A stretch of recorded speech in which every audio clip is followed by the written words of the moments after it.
Hi guys, my name's Adam Lundquist, and for my entrepreneur interview, I got to interview my cousin Jared.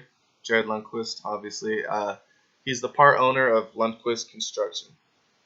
So what they specialize in is residential construction and water damage repair.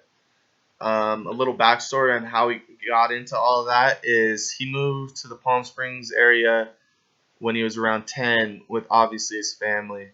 And at the time, the area was not very developed. It was developed, but it was not a booming area. It was mostly a retirement community and golf courses. But when he got into high school, he actually got into construction because his dad owned a company at the time.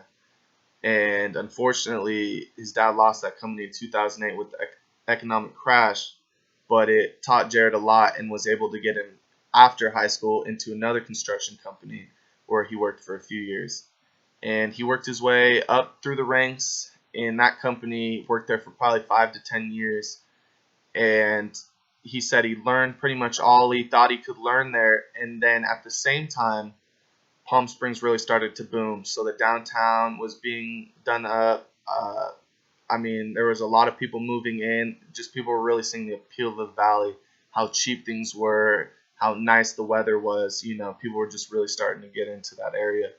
So at that time, with all that knowledge he already has, he decided that if he didn't start his own thing and get in at that time, that he would never really be able to break into that market later. He just thought that was the perfect time. So with just a couple guys he really trusted, he had worked on with builds before, he decided to start his own company.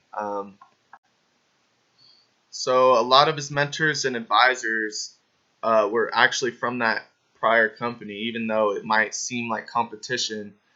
They gave him a bunch of tips and pointers when he was starting his own thing, just because of how much he had done for them and how much they trusted him. Another one he looked to is his father, who, even though his company had failed, he had a successful company until the economic crash. So he leaned on him a little bit. But his management team was super small. So again, he only started with those couple guys. So he only had that one and two under him, and they all three of them were just pretty much doing all the work to start off because they couldn't hire anyone else. They didn't have the funds to do so.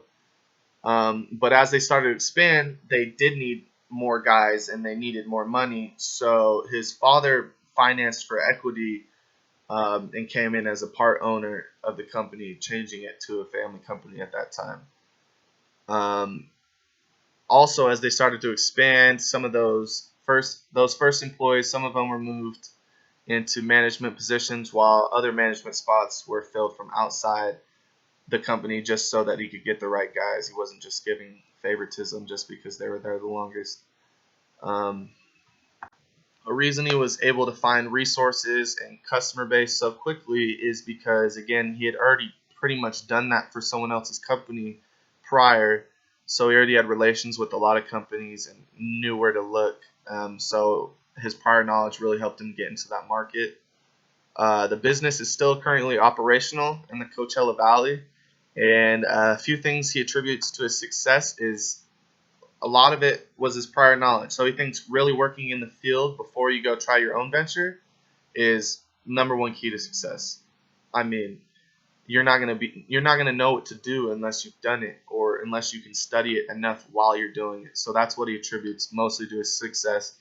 But then also on top of that, hard work. So those got to kind of be equal. He says, even with nearly perfect circumstances, a business won't succeed without plain simple work because obstacles will always occur. So even if you think you have everything mapped out, nothing can go wrong.